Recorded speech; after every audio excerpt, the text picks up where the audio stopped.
Բայց հենց այդ ամաչելը եւ կարմրելը նշանակում է, որ դու կանչվրտում ես։ Նշանակում է, որ դու աղակակում ես, նշանակում է, որ դու հաշտ չես այդ մեղքի հետ, չես ուզում, ուղղակի չես ուզում։ Գիտես, մարդը ինքը ստինքյան չի կարա մեղքի դեմ պատել, որովհետև մարդը երկրավոր է, սիրելիներ, մահկանացու մարդ է, եւ հանկարծ դրա դեմ են տվել մի օրենք գերբնական, որ հաղթի, այդպիսի բան գոյություն չունի։ Մարդը չի կարա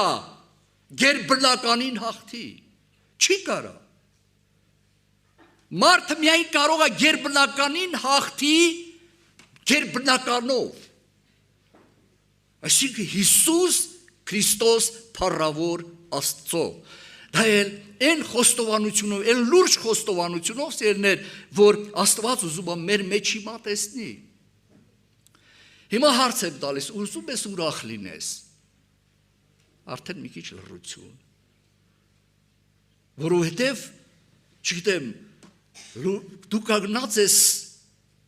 մի որոշման առաջ, շատ դժվար պատերազմ լինելու։ Դու մտքիդ մեջ որոշում ես, որ պիտի խոստովանես, բայց նաև մտքիդ մեջ կա, թե ինչ խոստովանես, ինչպես խոստովանես, ինչպես խոսես, խորությամբ ասես, ամոթա, բայց սերներ ես ասում եմ և վկայում եմ, ձեր առջև կանգնած է մեկը, որ ժամանակին գիտեր, թե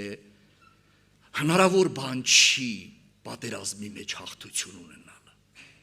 Հնարավոր բան չի այս մարդկային, այս բնության, այդ բռնված, գերված մեղքից ազատագրվելը։ Այնքան եմ պատերազմել, այնքան եմ հուսահատվել, այնքան եմ հուսալքվել, գնացել եմ խոստովանություն արել,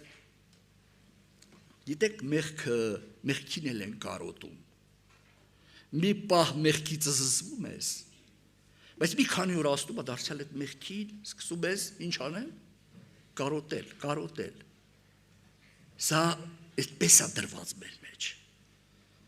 բայց ես ասում եմ սերներ, դա հնարավոր է, ես չեմ ասում կատարյալ, մաքրված վիճակ պիտի դու ունենաս, դա հնարավոր չի, դա Աստված